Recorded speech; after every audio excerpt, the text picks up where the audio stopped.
Assalamualaikum warahmatullahi wabarakatuh. Kami dari kelompok 1 akan mempresentasikan hasil diskusi kelompok kami mengenai gizi seimbang untuk anak usia dini. Sebelum kami mempresentasikan, saya akan memperkenalkan terlebih dahulu anggota kelompok 1. Yang pertama ada Widya Aziza dengan NIM 242002. Yang kedua Dewi Afifah 242004. Yang ketiga Nurul Hamidah dengan NIM 242006. Yang keempat Sania Asyifanida dengan NIM 242008. Yang terakhir saya sendiri yaitu Fani Sukma Sabrina dengan NIM 242010. Langsung saja kita bahas yang pertama mengenai pengertian gizi. Gizi merupakan zat pembangun tubuh manusia dalam rangka mempertahankan dan memperbaiki jaringan-jaringan agar fungsi tubuh dapat berjalan sebagaimana mestinya. Selanjutnya ada prinsip pilar gizi seimbang. Yang pertama, mengkonsumsi makanan beragam. Pada prinsipnya, setiap makan yang dikonsumsi dalam satu kali makan, mulai dari makan pagi, siang, dan malam, harus terdiri dari makanan pokok, lauk pauk, sayur, dan buah. Kemudian ada perilaku hidup bersih dan sehat. Masyarakat termasuk anak harus selalu menerapkan perilaku hidup bersih dan sehat dalam kehidupan sehari-harinya. Terlebih dalam masa pandemi COVID-19 harus ada kebiasaan mencuci tangan dengan sabun dan air bersih, menutup makanan, menutup mulut dan hidung bila bersin. Yang ketiga ada aktivitas fisik. Aktivitas fisik itu dapat dilakukan anak usia 4-6 tahun. Di antaranya adalah berolahraga, bermain, berlatih melakukan pekerjaan rumah seperti menyapu, menyiram tanaman. Dan yang terakhir ada penimbangan berat badan. Berikut merupakan cara mengatasi susah makan pada anak. Yang pertama, mengajak anak makan dengan penuh kasih sayang. Yang kedua, menambahkan hal-hal yang menyenangkan. Yang ketiga, ajak anak makan bersama teman-temannya. Yang keempat, ajak anak makan bersama keluarga dan duduk bersama di meja makan. Dan yang kelima, buat jadwal makan secara teratur.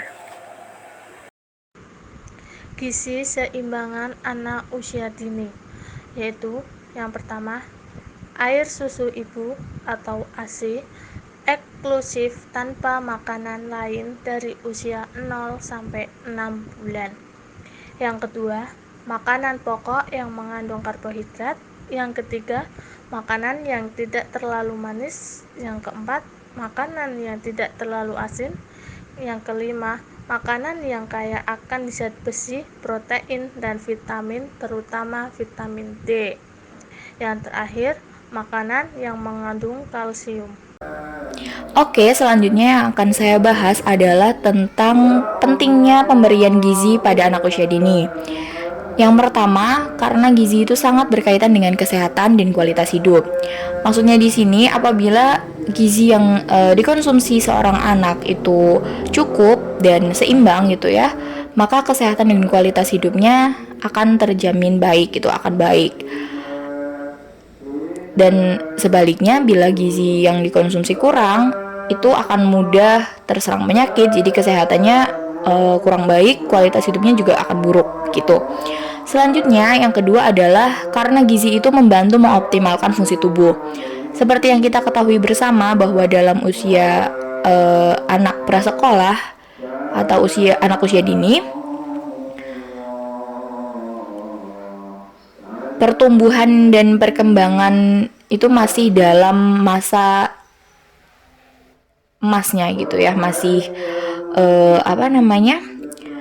masih dalam masa pertumbuhan begitu. Jadi dengan konsumsi gizi yang seimbang, konsumsi gizi yang baik itu akan membantu pengoptimalan fungsi tubuh sehingga anak itu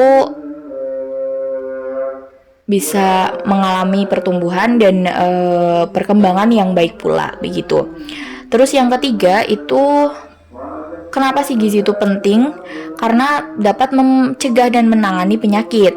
Seperti yang saya sebutkan di poin pertama tadi, bahwa gizi yang dikonsumsi anak seimbang, bila seimbang gitu kan, akan menjadi antibodi sendiri gitu, akan membentuk antibodi agar si anak itu terhindar dari segala penyakit gitu, termasuk seperti virus influenza dan sebagainya. Dan maksudnya di sini menangani penyakit itu bagaimana? Karena biasanya kan ada tuh orang tua yang bilang kalau sakit makan yang banyak biar bisa sembuh gitu, biar penyakitnya takut. Nah, maksudnya di sini tuh seperti itu. Jadi dengan kita tetap melakukan pemberian gizi seimbang kepada anak, itu akan membuat antibodinya kembali muncul. Jadi penyakit-penyakit itu akan kabur gitu dengan sendirinya. Istilahnya begitu ya teman-teman ya. Semoga bisa dipahami. Oke, poin yang terakhir yaitu karena gizi itu mempengaruhi perkembangan otak dan kecerdasan. Seperti yang saya sebutkan di poin kedua, pertumbuhan dan perkembangan anak usia prasekolah itu kan masih dalam masa pesat-pesatnya gitu ya. Jadi termasuk itu perkembangan otak. Jadi kita sebagai orang dewasa yang ada di sekitar anak usia dini itu patutnya juga ikut membantu lah ya kan.